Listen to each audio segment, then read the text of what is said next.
반갑습니다. 오늘은 2차시 중력은 어떻게 작용하는가에 대한 내용을 살펴보도록 하겠습니다. Let's go! 자, 지난 시간에 우리는 지구가 우리를 잡아당기고 있고 이 힘을 우리는 중력이라고 부른다고 이야기를 했죠. 그럼 이 사람한테도 중력이 작용하겠군요. 이때 작용하는 중력의 크기, 지난 시간에 배우는 거 잠깐 확인하고 할까요? 이 사람의 질량을 이 mass의 앞글자 m이라고 표시를 하고요. 자, 그리고 지구 위에서 물체가 중력을 받아 가지게 되는 가속도, 중력 가속도, gravity의 앞글자 g로 표시를 합니다. 그럼 이때 이 사람한테 작용하는 중력의 크기는요, 이 사람의 질량에다가 중력 가속도 g를 곱해서 나타냅니다. 이 힘은 곧 지구가 잡아당기는 힘을 의미를 하는 거고요. 이때 만약에 지구가 아니라 달이나 다른 행성이라면 이 g 값이 다른 값을 가지게 되겠죠. 이는 곧 이 사람의 무게를 의미한다는 것까지, 질량과 무게는 이런 관계가 있다까지 지난 수업 시간에 다뤘죠. 자, 그러면 이번 시간에는 공기 저항이 없다면 이 물체가 중력을 받아서 아래로 떨어지겠죠.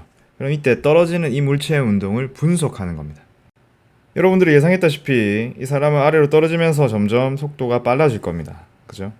이때 같은 시간 간격으로 사진을 한번 찍어 보도록 하죠. 자, 처음엔 정지 상태 출발하니까 느릴 겁니다. 그래서 이렇게 움직이다가 사진을 딱 찍고요. 자, 그 다음 간격은 조금 더 빨라지겠죠. 간격이 조금 더 넓어질 겁니다. 그럼 다시 또 찍고요. 세 번째는 조금 더 빨라졌을 거니까 간격이 더 넓어지겠죠. 그 다음에 찍고요. 그 다음 마지막, 굉장히 빠른 속도로 이제 움직이고 있을 거니까 조금 더 멀어지겠군요. 찍었습니다. 자, 같은 시간 간격으로 사진을 찍었는데 처음에는 사진 간격이 좁고요. 점점 시간이 갈수록 간격이 넓어지고 있습니다. 자, 이게 의미하는 게 뭘까요? 같은 시간 동안 더 많은 거리를 움직였기 때문에 간격이 더 넓어진 거겠죠. 그럼 같은 시간 동안 더 많은 거리를 움직였다라는 건 이 녀석이 빠르게 움직였다라는 걸 이야기를 합니다. 그러면은 얘가 이제 보면서 아래로 떨어지면 떨어질수록 점점 빠르기가 빨라졌다라는 걸 알 수가 있겠군요. 이건 뭐 딱히 새로운 개념은 아닙니다. 우리가 물체를 아래로 떨어뜨릴 때 아래로 떨어지면서 점점 빨라진다라는 건 경험을 통해서 이미 알고 있는 내용이죠. 자, 이를 숫자로 좀 넣어서 좀 자세하게 살펴보겠습니다. 만약에 이 사진들이 1초의 시간 간격으로 찍힌 거라고 가정을 해보죠. 그럼 이 첫 구간에서의 이 물체의 평균적인 속력은 5m/s 정도가 됩니다. 즉 1초에 5m를 가는 빠르기 정도. 그 다음 간격을 계산해보면 15m를 갈 겁니다. 1초에 15m를 가는 빠르기. 더 빨라졌죠. 그 다음을 계산해본다면 1초당 25m를 가는 빠르기. 그 다음을 계산해보면 1초당 35m를 가는 빠르기. 자, 그럼 여기서 우리가 규칙성을 발견할 수가 있습니다. 각각의 간격이 전부 다 차이가 얼마만큼씩 납니까? 10m/s씩 차이가 납니다. 즉 속도가 더 빨라지는데 일정한 간격으로 빨라지더라 라는 겁니다. 자, 이걸 좀 달리 표현해보면 이 10m/s만큼이 빨라졌는데 이게 1초 만에 일어난 일이기 때문에 초를 하나 더 나눠주어서 10m/s 제곱이라고 표현하고요. 이 말은 1초마다 10m/s의 속력이 변했다라는 의미가 되는 겁니다. 그래서 지구 위에서 항상 떨어지는 물체들은 일정하게 속력이 증가하는데 그 속력이 증가하는 크기가 10m/s 제곱 정도만큼이 된다라는 거죠. 그래서 우리가 나중에 물리 시간에 이걸 배우겠지만 우리가 이러한 것을 우리는 가속도라고 이야기를 합니다. 그래서 이 m/s 제곱은 가속도의 단위가 되는 것이죠. 그럼 이 가속도라는 건 왜 생기는 걸까요? 물체가 아래로 떨어지면서 점점 빨라지는 원인이 뭐였죠? 이렇게 중력을 받기 때문이었습니다. 그래서 이 중력이라는 힘을 받으면 물체의 속력이 점점 빨라지는 가속도가 생겨난다. 그래서 힘과 가속도의 관계, 이것이 바로 우리가 중학교 때 배웠던 뉴턴 제2법칙이라는 거죠. 그리고 이때 이 중력에 의한 가속도를 중력 가속도라고 하고 지구에서는 9.8, 약 10 정도 값을 가지게 되는 겁니다. 자, 연지가 아래로 떨어지는 물체의 운동을 봤다면 이번에는 좀 다른 상황을 한번 보죠. 자, 똑같이 지구 위인데요. 자, 여기 학교가 하나 있습니다. 저 옥상에 스파이더맨이 있는데요. 스파이더맨이 뛰어내리는데 어떻게 뛰어내냐면 정확히 수평으로 이렇게 점프를 할 겁니다. 그러면은 이렇게 일자로 이렇게 쭉 날아가나요? 아니죠. 중력에 의해서 이렇게 아래로 떨어지게 될 겁니다. 요 운동을 한번 분석을 해보도록 하죠. 자, 요 부분이 좀 어려운 부분이긴 한데 스파이더맨이 정확하게 출발할 때 수평으로 출발을 해서 이렇게 뛰어내리게 되면 이런 식으로 곡선을 그리면서 아래로 떨어질 거죠. 자, 이때 스파이더맨 운동을 둘로 나누어서 생각을 할 겁니다.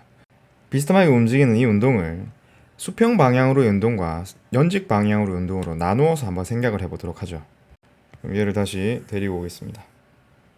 자, 그걸 위해서 일단 이 녀석을 같은 시간 간격으로 일단 한번 찍어 보도록 하죠.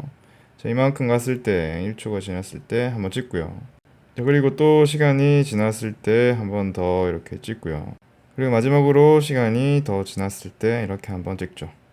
자, 이를 좀 분석하기 위해 학교를 좀 치워줄게요.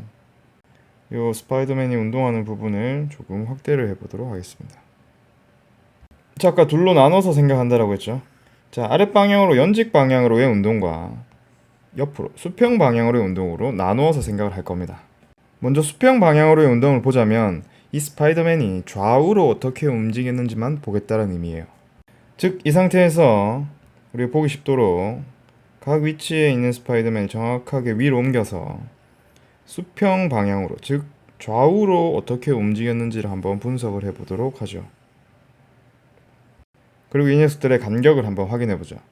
그랬더니 수평 방향으로의 간격이 다 일정하다라는 결론이 나왔습니다. 자, 이는 같은 시간 간격 동안 똑같은 만큼을 계속 움직인다는 의미죠.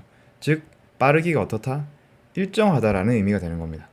자, 그래서 우리는 이를 똑같은 빠르기, 등속이고요. 방향도 일자로, 직선, 운동이라고 이야기를 하죠. 자, 다음은 연직 방향 운동을 한번 확인해 보도록 합시다. 자, 각각의 위치에서 이번에는 연직 방향 운동을 확인하기 위해서 왼쪽으로 이렇게 가져와서 한 줄로 세워보도록 하죠. 그러면은 얘가 아래쪽으로 어떻게 움직였는지를 확인할 수가 있겠죠. 그리고 이 녀석들의 간격을 한번 비교해 보도록 합시다. 네, 간격이 점점 넓어지는 걸 확인할 수가 있죠. 점점 아래로 떨어질수록 속력이 빨라짐을 의미합니다. 이는 아까 전에 우리가 살펴본 자유낙하하는 물체의 운동과 같은 형태가 된다는 걸 알 수가 있겠군요. 맞습니다. 이 스파이더맨에 작용하는 중력의 방향은 아랫 방향입니다. 그렇기 때문에 아랫 방향으로 이렇게 점점 빨라지는 운동을 하는 거고요.